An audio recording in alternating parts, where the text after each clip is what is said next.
ما كان محمد أبا أحد من رجالكم. السلام علیکم ورحمۃ اللہ. علامہ اقبال اوپن یونیورسٹی کے اسٹوڈیو سے میں ہوں doctor Ahsan Mahmood, department of hadith and hadith sciences سے. کورس کوڈ 2904 میں ہم حدیث کی تاریخ کے بارے میں پڑھ رہے ہیں. آج ہم حدیث کے دوسرے دور کے بارے میں دیکھیں گے کہ حدیث کا جو دوسرا پیریڈ تھا اس میں احادیث کو کیسے محفوظ کیا گیا. رسول اللہ صلی اللہ علیہ وسلم کی وفات کے بعد صحابہ کرام کے ہاتھوں اسلامی فتوحات کا سلسلہ شروع ہوا اور بہت سارے علاقے اسلامی سلطنت کا حصہ بنے. جیسے 17 ہجری میں شام و عراق فتح ہوئے، 21 ہجری میں فارس اور 56 ہجری میں سمرقند اور 93 ہجری میں اندلس فتح ہوا. فتوحات کے نتیجے میں مفتوح علاقوں میں تعلیم و اشاعت کے لیے علماء اور فقہا کو بھیجا گیا اور حلقہ دروس قائم کیے گئے. ہم ان کے بارے میں دیکھیں گے کہ ان دروس میں یہ جو حلقہ تدریس تھے ان میں حدیث کو کیسے محفوظ کیا گیا اور نئے لوگوں تک حدیث کو کیسے پہنچایا گیا. سب سے پہلے دمشق میں سیدنا ابو درداء رضی اللہ عنہ کی درسگاہ کا تعارف. سیدنا ابو درداء رضی اللہ عنہ دمشق میں گئے اور احادیث کی باقاعدہ سے کلاس کا آغاز کیا، اور ان کی جو کلاس تھی وہ بڑی ہی ممتاز تھی. ان کے بارے میں آتا ہے کہ ان کے حلقہ درس میں ایک وقت میں تقریباً 1600 کے قریب لوگ بیٹھتے اور حدیث کا درس لیتے، اور یہ حدیث کی کلاس بڑی ہی ارینجڈ اور آرگنائز تھی. جیسے کہ آتا ہے کہ سیدنا ابو درداء رضی اللہ عنہ نے ہر 10 لوگوں کا ایک گروپ بنایا ہوا تھا، اور ہر گروپ کے اوپر ایک مونیٹر، ایک پراکٹر جس کو عریف کہا جاتا تھا اس کو مقرر کیا تھا. یعنی کہ یہ 10 لوگ اپنا جو درس حدیث ہوتا تھا اپنے عریف کو سناتے تھے، اور اگر کوئی مشکل ہوتی تھی وہ اس کو کلیئر کرتا، اور اگر اس سے بھی کوئی درپیش مسئلہ ہوتا تو وہ اپنے سے سینئر استاذ کے پاس جاتا، اور پھر اسی طرح سیدنا ابو درداء رضی اللہ عنہ اس پورے کے پورے سلسلہ کو مونیٹر کرتے اور آگے درس حدیث دیتے. اس کے بعد مدینہ منورہ اور حدیث کی اشاعت. مدینہ منورہ چونکہ رسول اللہ صلی اللہ علیہ وسلم کا شہر تھا اور بیشتر صحابہ کا مقام ہجرت اور مرکز خلافت تھا، اسی لیے جو حدیث کے بارے میں سب سے زیادہ کام ہوا ہے وہ مدینہ منورہ میں ہوا ہے. زیادہ تر احادیث کی روایت، فہم اور استنباط کا کام مدینہ میں ہوا. صحابہ میں خلفائے راشدین جن میں سیدنا ابو بکر، حضرت عمر، حضرت علی اور دیگر جتنے بھی صحابہ ہیں رضوان اللہ علیہم اجمعین، ان سب کا مرکز مدینہ منورہ تھا. زید بن ثابت رضی اللہ عنہ جس طرح قرآن کریم کی تدوین کی کمیٹی میں تھے، اسی طرح حدیث کے بارے میں فہم اور قضاء کے منصب پر قائم تھے اور لوگوں کو درس حدیث دیا کرتے تھے.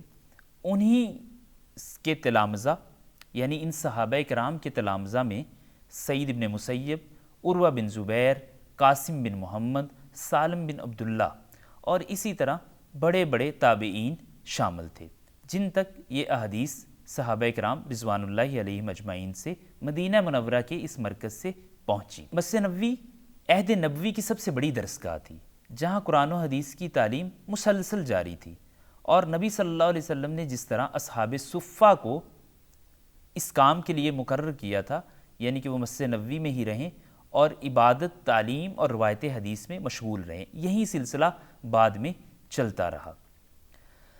مدینہ منورہ کے بعد جو دوسرا بڑا مرکز تھا وہ مکہ مکرمہ تھا، جو حدیث کی اشاعت کے لیے اور لوگوں تک نبی صلی اللہ علیہ وسلم کی تعلیمات کو پہنچانے کے لیے تھا. فتح مکہ کے بعد نبی صلی اللہ علیہ وسلم نے سیدنا معاذ بن جبل رضی اللہ عنہ کو مکہ میں تعلیم کے لیے مقرر کیا، اور مقصد یہی تھا کہ لوگوں کو کتاب و سنت کی تعلیم دی جائے اور جو مسائل ہیں ان کا احادیث کی روشنی میں سلوشن بیان کیا جائے.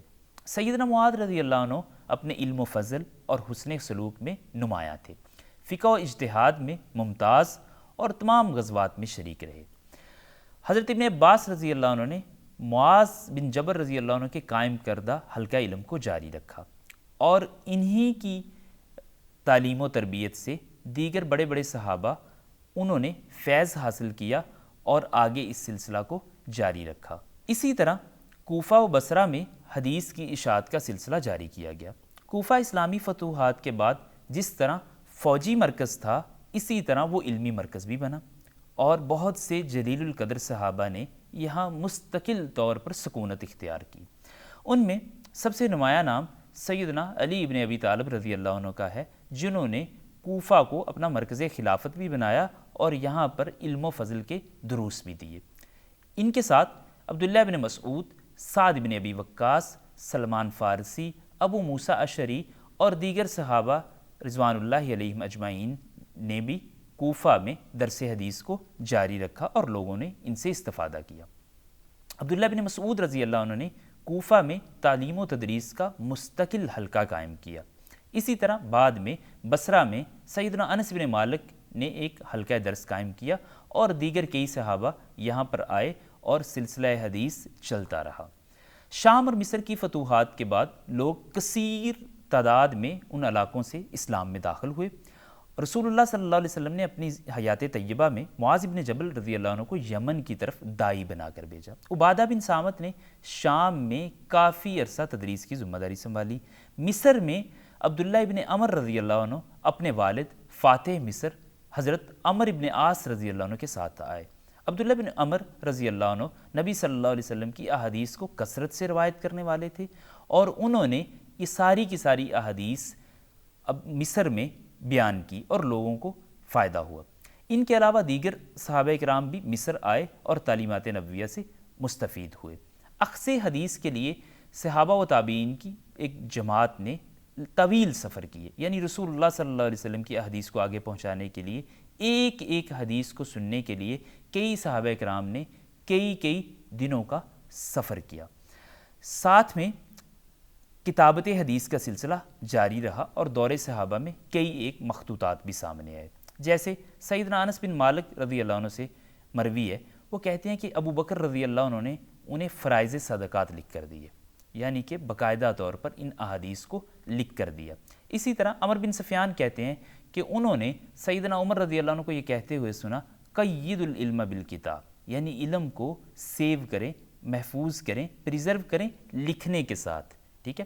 اور اسی طرح سیدنا عمر رضی اللہ عنہ کے بارے میں آتا ہے کہ ان کے جو بیٹے عبداللہ ابن عمر ہیں، انہوں نے اپنے والد عمر رضی اللہ عنہ کی تلوار کے نیام میں ایک بکلیٹ کو، ایک صحیفے کو پایا جس کے اندر احادیث لکھی ہوئی تھی۔ اسی طرح سیدنا علی ابن ابی طالب رضی اللہ عنہ علم اور کتابت علم کے لیے لوگوں کو آمادہ کرتے تھے۔ ایک موقع پر آپ نے فرمایا، من یشتری منی علما بدرہم، کون ہے جو مجھ سے ایک درہم کے بدلے علم کو خریدے؟ یعنی ان کا مطلب یہ تھا کہ کون ہے جو جائے اور بازار سے ایک درہم کا کاغذ لے کر آئے اور میں اس کو علم بیان کرتا ہوں اور پھر اس علم کو وہ اس کاغذ پر محفوظ کر لے اور اس کو آگے پہنچائے۔